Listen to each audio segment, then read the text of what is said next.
Oke, assalamualaikum warahmatullahi wabarakatuh. Sampurasun.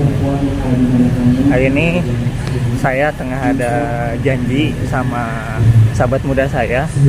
Sekarang kita ada di halaman Masjid Agung Tasikmalaya ya.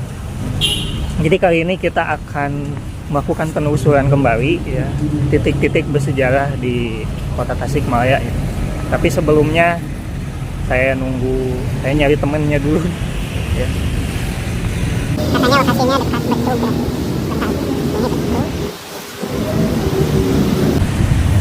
ya. Ini dia. Akhirnya udah lama tidak berjumpa ya. Ya Pak. Ya, jadi ini salah satu calon mahasiswa. Iya. Ya, calon mahasiswa sejarah, amin ya. Jadi aktivitas kamu Jal hari ini udah ujian berarti ya, udah beres? Udah ujian Pak, udah beres semua, US udah, tinggal ke Universitas ya. Kita doakan semoga lancar ya. Amin. Oke, jadi alhamdulillah ya pagi hari ini kita bisa penelusuran kembali ya tentang kota Tasikmalaya, dan kita posisi sekarang ada di halaman Masjid Agung kota Tasikmalaya ya.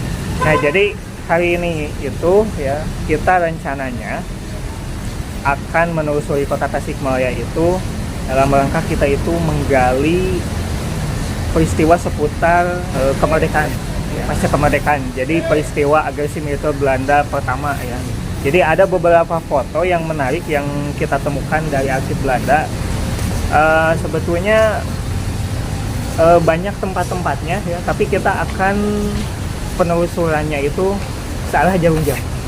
Dan titik pertama itu di halaman Masjid Agung kota Tasikmalaya. Ikuti penelusuran kami. Ada satu foto. Coba kamu tebak ini sebelah mana? Kalau tebakan saya Pak di sebelah itu Pak, yang pos polisi. Kalau tebakan saya nggak tahu, ini feeling gitu. Coba kita paskan ya. Ini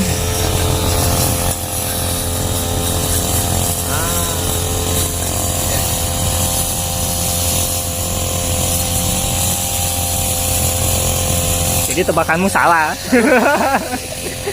Udah tebak-tebakan tentang foto ini dan kamu salah. Jadi foto pertama kita ini ada satu bangunan yang di bumi hanguskan ya. Dan ini merupakan foto dari tahun 1947. Nah, tepat di belakang kita dari kejauhan itu ada gedung dakwah ya. Gedung dakwah kota Tasikmalaya ya. Jadi Jal, ini dulu kalau menurut sejarah bekas dari Sositai Galunggung. Sositai itu kan ditulisnya itu dalam tulisan Belanda itu Sositet ya. Jadi Sositet itu rumah bola atau tempat apa ya, ngumpulnya orang Belanda. Kalau di Bandung kan ada Sositai Concordia ya, yang mana pribumi dilarang masuk. Yang gitu. Makanya nanti tepat di tanggal 18 April 1955 ketika konvensi Asia Afrika kan namanya oleh Pak Karno diubah menjadi Gedung Merdeka. Nah, kalau di belakang itu ada Sositai Galunggung. Ada Sositai Galunggung, lalu juga ada bioskop Galunggung.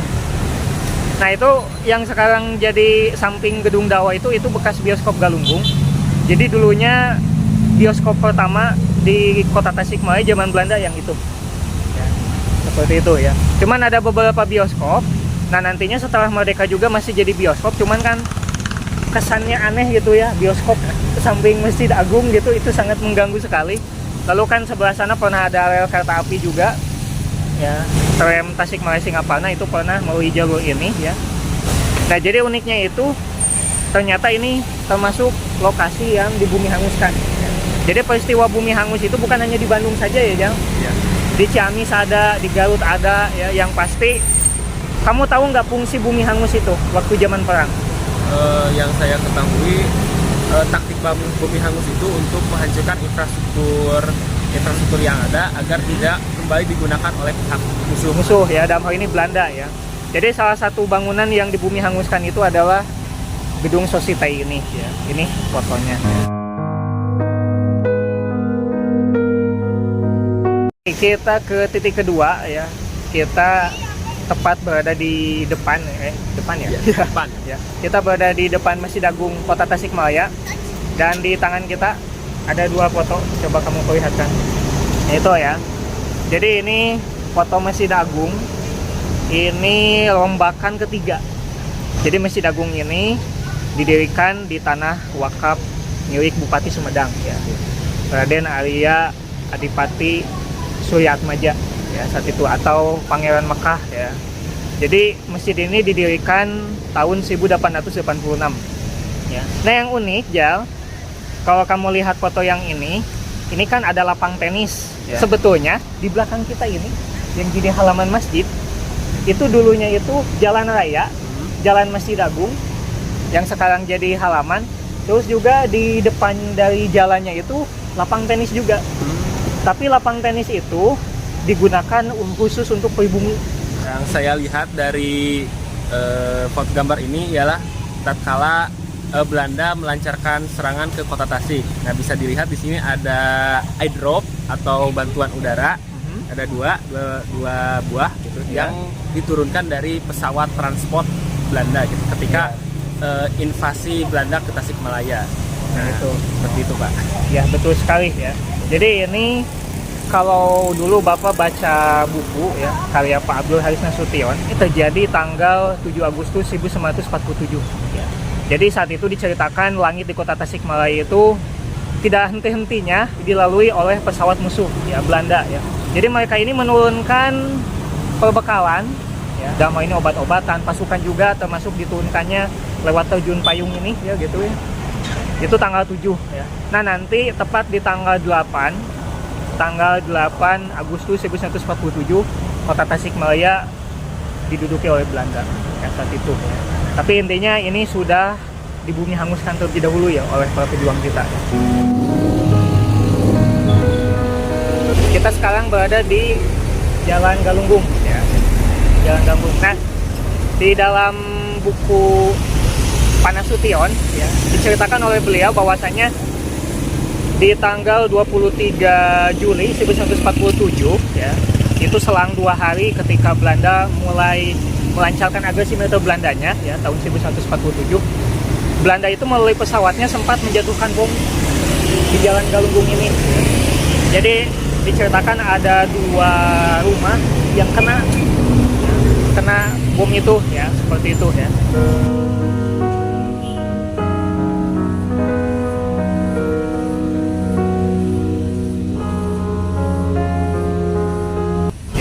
Kita sekarang ada di alun-alun kota Tasikmalaya. Dari kejauhan terlihat ada beberapa objek bersejarah. Di sebelah sana itu terhalang oleh pepohonan ya Jang. Itu ada pendopo lama Kabupaten Tasikmalaya ya. Jadi pendopo lama Tasikmalaya itu didirikan tahun 1901 ya, Oktober ya. Peletakan batu pertamanya itu oleh Kanjeng Dalem Prawira Diningrat itu tahun 1901 ya saat itu. Dan ini bahan skripsi Bapak dulu waktu Bapak kuliah ya, kayak gitu ya. Nah, tadi Jawa itu menanyakan tentang peristiwa agresi ya. Apa yang ingin kamu tanyakan tentang tempat pendopo itu? Yang saya tanyakan itu paling apakah pendopo menjadi tempat atau apa? Jadi objek dalam peristiwa scorched earth atau bumi hangus. Bumi hangus, betul sekali. Jadi menurut cerita sesepuh Sukapura ya, almarhum Pak Jaja, ini dulu sempat dibakar. Pendopo lama ini sempat dibakar ketika agresi militer Belanda pertama ya. Nah, jadi saat itu ditinggalkan.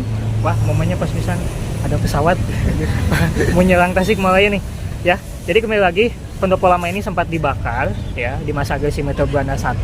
Nanti itu dibangun kembali itu tahun 50-an. Itu di zaman Bupati selain turunan Sukapura ya, Raden Abbas Wilaga Sumantri ya saat itu ya. Nah, jadi saat itu Bupati terakhir Sukapuranya itu Raden Tubenggung Sunarya. Lalu yang terakhir itu siapa? Wiradiputra. Nah, itu ya. Sebetulnya Kanjeng Dalem Wiradiputra ini sudah tua, saat itu tidak mau jadi bupati lagi ya. Meskipun saat itu diminta sama Belanda untuk jadi bupati lagi ya, ketika masa transisi ya. Nah, itu ya. Nah, yang menarik itu ketika ini dibakar, pusaka-pusakanya itu termasuk gamelan Sukapuranya itu diungsikan. Ada informasi dulu dari para sesepuh itu sempat diamankan ke Menara Masjid Agung Tasikmalaya. Terus kemudian sempat diamankan ke salah satu rumah pengurus ya, turunan Sukapura ya di Citapen ya. di rumah Bapak Raden Haji Hasan Mukdas ya, yang suka ngemusik itu ya. Nah itu ya.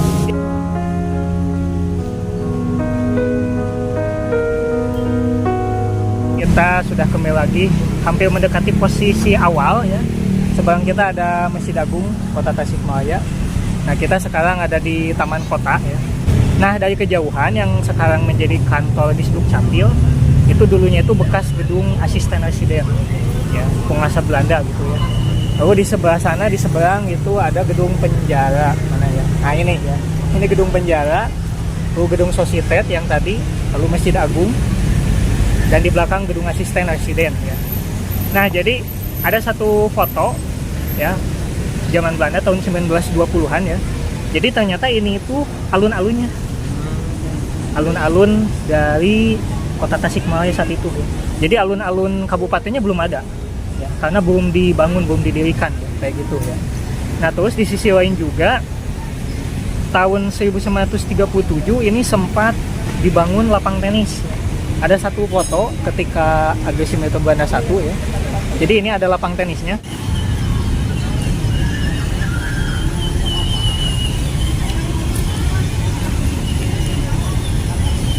Nah, ada peristiwa heroik di sana setelah kemerdekaan. Jadi tanggal 18 September ya, 1 bulan setelah peristiwa proklamasi, kan kalau di Jakarta itu ada rapat raksasa di Lapangan Ikada ya. Nah, kalau di Tasikmalaya dini hari itu pernah terjadi perebutan markas Kempeitai ya oleh para pemuda ya. Ada monumennya di sana sebetulnya ya. Jadi zaman Jepang gedung asisten residen diduduki oleh Jepang jadi markas Kempeitai, yang mana para pejuang kita banyak disiksa di sana. Ada satu kaleng berisi kuku pejuang yang dicabuti ya, itu di dalam naskah ceritanya, kisah sejarahnya maksudnya. Nah dini hari ya, tentara Jepang yang ada di sana itu sempat ditodong ya oleh para pejuang pemuda kita ya, sehingga akhirnya markas Kempeitai ini bisa diduduki oleh pejuang kita ya. Itulah mengapa di samping kita ini dinamakan Jalan Pemuda. Nah itu ya sejarahnya. Lalu di masa agresi militer Belanda juga ini dibakar.